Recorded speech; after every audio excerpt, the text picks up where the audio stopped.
Shiba abadde ku mukolo n'ayimba ennyimba ze okubadde n'oluyimba olwa Ssamubadde olunyumidde Rema Namakula kw'ossa ne bbaawe omukulu Munnangate Amuza. Wabula nga ku sayidi y'emu Nina Rose naye abadde ku mukolo kw'ossa ate n'omukyala Rema Namakula naye kennyini nabyo ngenda kubeera nga mbikutuusaako. Abadde ku mukolo bampita Jaminati nsinziira ku Jaminati Yugi, wabula likinga kw'ossa ate n'okusubscribinga kasita obeera nga tonnaba.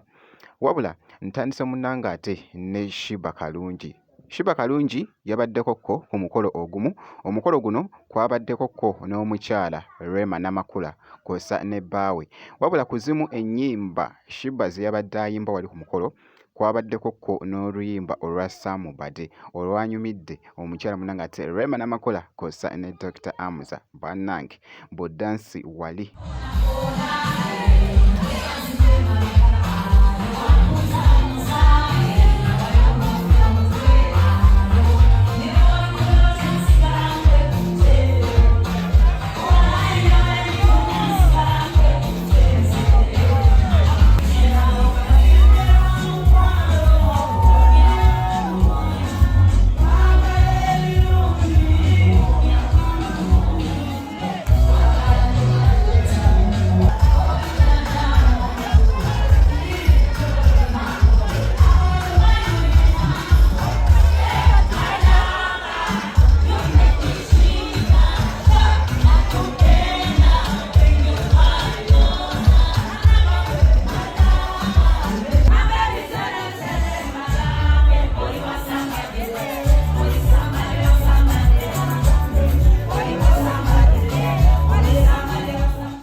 Buddansi gwabadde muzigo mwereere era nga boogezaako okulaba akatambi ako Shiba Kalungi ng'ali mu performinga. Ku sayidi y'emu Rema Namakula naye yabaddeko ku mukolo ogumu.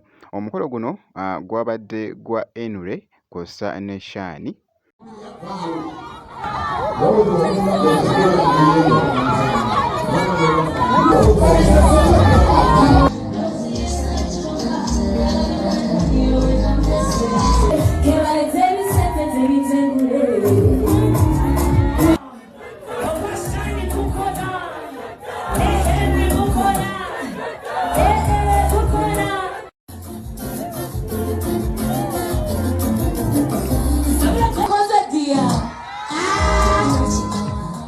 Omukyala omuyimbi Munnangate Rema Namakula wali wonna bannange yabadde ayambadde bw'atyo, dress yamunyumidde okumakinga Munnangate n'omukolo ogw'abo abagole. Kakati nno ku sayidi y'emu kw'ossa n'omukyala Nina Rose naye yabadde ku mukolo ogw'omwana muwala Munnangate Asifa esayidi eno kw'ossa ne munne.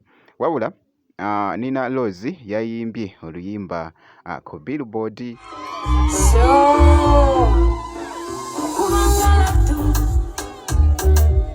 Ladies and gentlemen, Timo Bukondera Ulira Omuteo kuupa akalulu kanifa kali wabanange Chimbalake endolaf Wati Anifa uni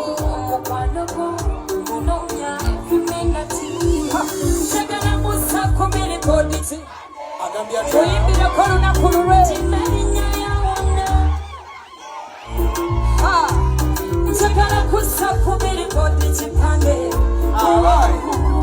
Timeli nyali ya wana ya bulake Ya mukamba wati Mchamula nyo Usimu wa nyutani Ajimbisa nyono kuhimba Wafarine Dress code yabadde bwetyo, yabadde ayambadde bw'atyo Munnangate omukyala Nina Rose. People power, our power, our power, people power. Ate kirungi omugole wa NUP olina akalala konja kaza. Thank you so much. People power, our power, our power, people power. Ate kirungi omugole wa NUP olina akalala konja kaza. Thank you so much. Yabasanyusizza munnange omuziki gwabadde gwa bode nnyo. Jjukira nti nno omukolo guno Nina Rose kwe ya performingidde gwabadde wali munangate Mityana eside eyo. So bwenti munangate bwenkoze kakasa nti weekuumira ku Geminati Yugi. Ebisigadde byonna obitwekere tujja kubeera nga tukuwa update yonna enaba efaayo.